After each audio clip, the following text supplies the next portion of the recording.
اللهم صل على سيدنا محمد يا رب صل وسلم دائما أبدا على حبيبي. السلام علیکم وعلیکم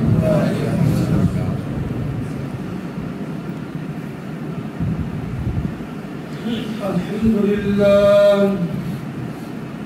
الحمد لله وكفى والصلاة والسلام على سيد الرسل وخاتم الأنبياء. أما بعد فأعوذ بالله من الشيطان الرجيم. بسم الله الرحمن الرحيم. وآت ذا القربى حقه والمسكين وابن السبيل وآت المال على حبه ذوي القربى واليتامى والمساكين وابن السبيل والسائلين. صدق الله مولانا العظيم. اللهم صل على سيدنا ومولانا محمد وعلى آل سيدنا ومولانا محمد وبارك وسلم.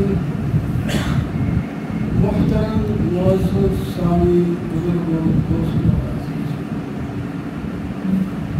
رمضان مبارک کی تحفیظ میں گفتگو سن رہے تھے کہ رمضان مبارک آ رہا ہے اور ہم سب تیاریاں تیز کر دیں،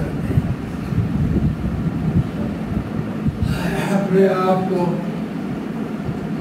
رمضان مبارک کی راہ کے سمیٹنے کے لیے تیار کر دیں۔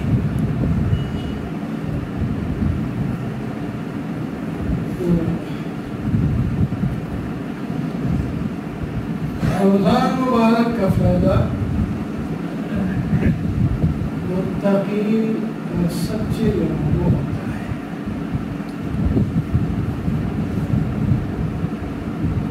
کئی جمعوں سے اسی آیت کا نبوی آیت ہے، جامع آیت ہے، سورہ احزاب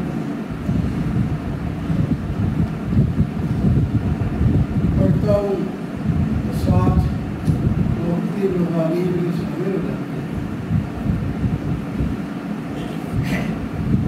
متقی کا پہلے جو عقیدہ درست ہونا چاہیے وہ کئی جملوں میں عرض کیا۔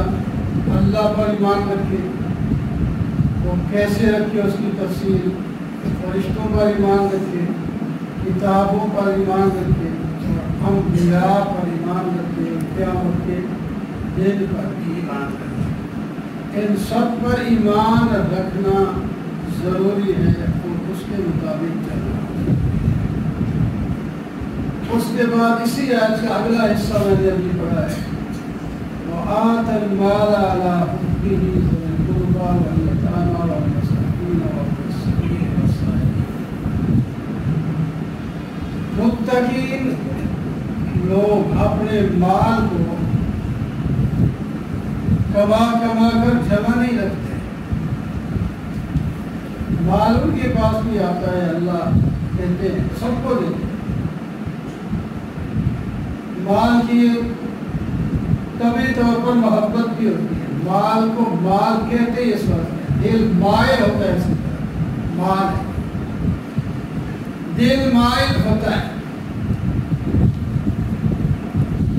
تو متقین لوگ جو ہیں وہ مال کو جمع کر کے رکھتے نہیں۔ اللہ نے مال دیا، خرچ کر دیا، اپنی ضرورت ہی پوری کرو اور دوسروں کا بھی خرچ کرے۔ تو وہی بیان کیا، وآت المال علی حبہ۔ متقین انسان مال کی محبت کے باوجود وہ مال دیتا ہے، رشتہ داروں کو، یتیموں کو، مسکینوں کو، مسافروں کو، سائلین کو، یہ نام ہے اللہ تعالیٰ نے، ان کو مال دینا ہے اور ان کا حق بھی ہے۔ سورہ روم میں اللہ تعالیٰ فرماتے ہیں وَآتِ ذَا الْقُرْبَى الْمَالَ مالا ذوِی الْقُرْبَى وَالْیَتَامَى وَالْمَسَاکِینَ وَآتِ الْمَالَ حق کا ہوگا وَآتِ الْمَالَ عَلَى حُبِّهِ، مال دیتے ہیں، وَآتِ ذَا الْقُرْبَى حَقَّهُ وَالْمِسْكِينَ وَابْنَ السَّبِيلِ، مال دیتے ہیں، حق ادا کرتے ہیں رشتہ داروں کو، یتیموں کو اور مسکینوں کو۔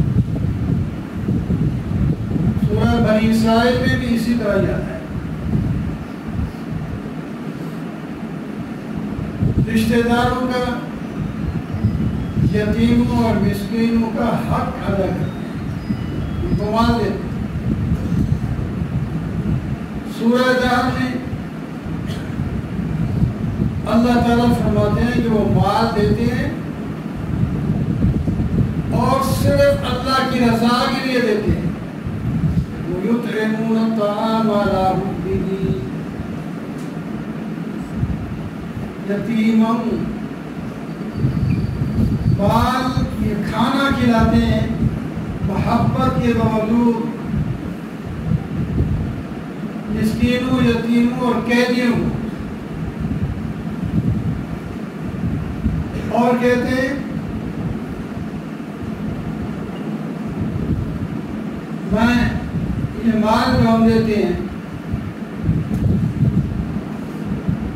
اس کا بدلہ ہمیں تم سے کوئی مقصود نہیں، بدلہ اللہ ہی دے گا۔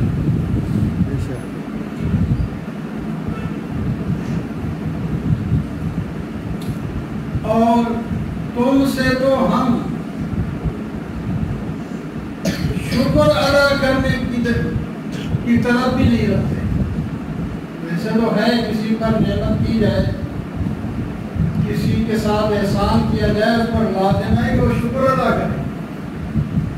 جو بندے کا شکر ادا نہیں کرتا وہ اللہ کا شکر بھی نہیں ادا کر سکتا۔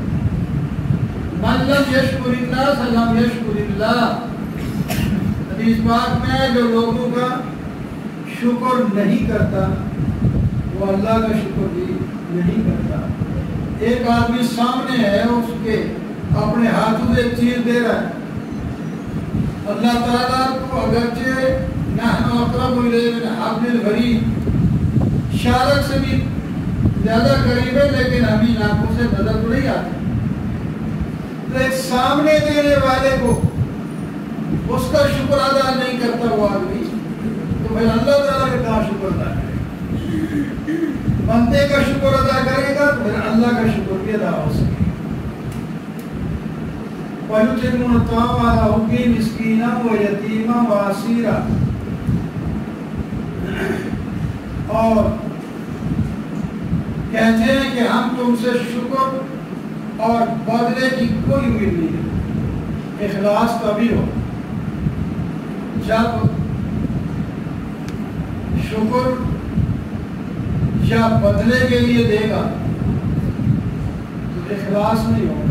یہ نبی علیہ السلام کو جو کوئی ہدیہ دیتا تھا، آپ صلی اللہ علیہ وسلم اس وقت یا کسی وقت اس کا بدلہ اس سے زیادہ دیتے جتنا اس نے ہدیہ دیا۔ ابو داؤد میں واقعہ آتا ہے کہ ایک کافر نے آپ کو ایک جوڑا دیا جو 30 اونٹوں کی قیمت کے برابر تھا۔ آپ اندازہ کتنا قیمتی ہو۔ آگے ہی تفصیل ہو آپ نے کیا کیا، کسی کو دیا، پہنا، جگر بھی کیا، بہرحال آپ نے قبول کر۔ اور پھر آپ نے بھی اس کو اتنی قیمت کا بلکہ اس سے بھی بڑھ کر ایک اچھا جوڑا نہیں دیا۔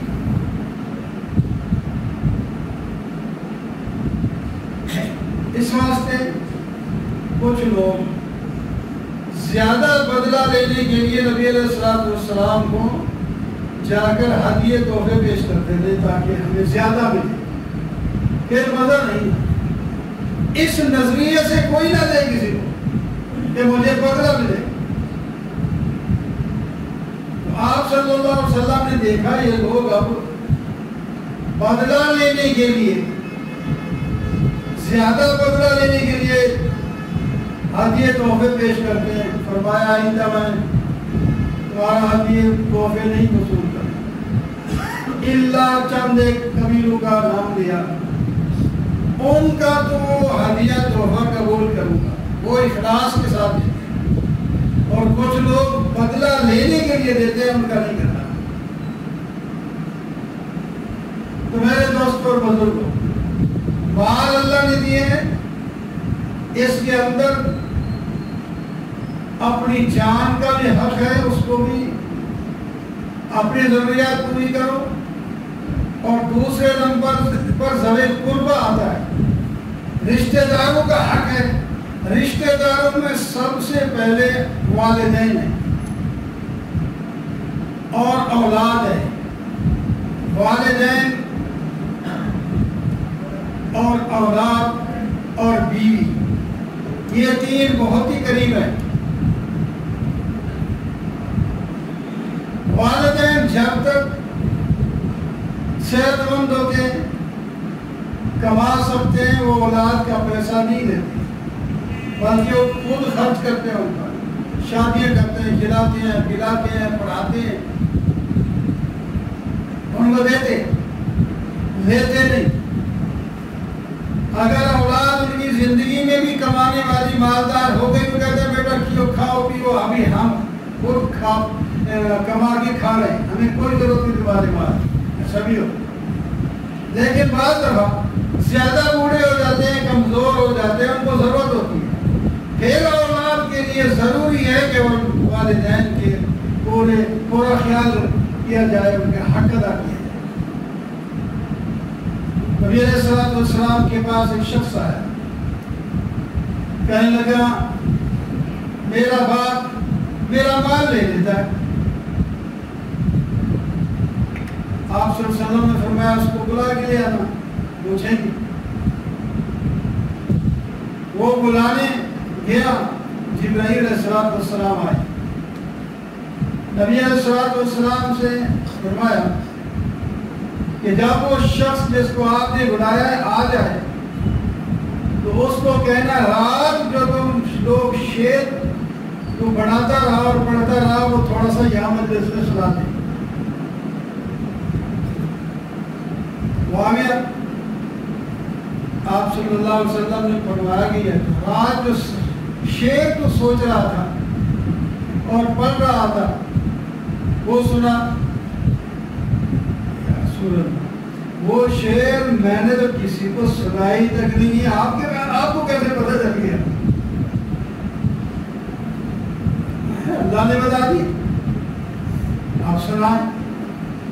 تو پھر بہترین اشعار عربی کے اس کا مفہوم یہی تھا کہ وہ اپنے بیٹے کی شکایت کر رہا ہے اور اپنے دل میں اس کو خطاب کر رہا ہے، بیٹا جب تو پیدا ہوا تو ہمیں بڑی امیدیں تھی تیرے ساتھ، یہ بڑا ہوگا، ہمارے دکھ ٹل جائیں گے، یہ کمائے گا، کھلائے گا، فائدہ کرے گا۔ جب تو بیمار ہو جاتا تھا تو وہ تیری بیماری ہمیں لگ جاتی تھی، اتنا تو نہیں محسوس کرتا تھا جتنا ہم تڑپتے تھے۔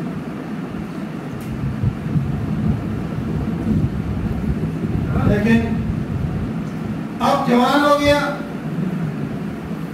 تیرے اندر پوری قوت اور طاقت ہے، تو ہماری پرواہ نہیں کرتا، ہمارے دیے ہوئے بات سے کھائے پیے پلائے۔ اب ہمارے اوپر اتنا بھی نہیں کرتا کہ جتنا ہمسایہ کے ساتھ کرتا ہے۔ اس قسم کے جب اس نے درد مند لہجے کے ساتھ اشعار پڑھے، آپ صلی اللہ علیہ وسلم پر بھی ایسا ہو گیا، آپ اٹھے اور اس کے بیٹے کا یہاں سے گریبان پکڑا اور میں تو شکایت کرتا ہے انت و مالک لابی کا، تو بھی تیرا مال بھی تیرے باپ کا ہے، جاؤ، میں تو زیادہ تھوڑی دیتا، اتنا ہی جو میری ضرورت ہوتی ہے تو اس کا ہی ہے۔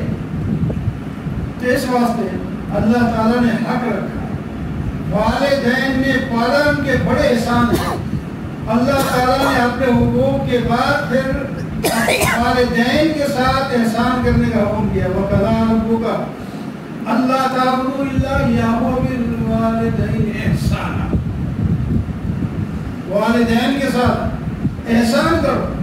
تو بہرحال متقی اور پرہیزگار لوگ اپنے رشتہ داروں کا بھی حق ادا کرتے ہیں، یتیموں کا بھی حق ادا کرتے ہیں، مسکینوں کا بھی حق ادا کرتے ہیں، مسافروں کا بھی حق ادا کرتے ہیں، مانگنے والے جو واقعی ضرورت مند ہیں ان کا بھی حق ادا کرتے ہیں، تب وہ متقین اور پرہیزگار ہیں۔ اللہ تعالیٰ ہمیں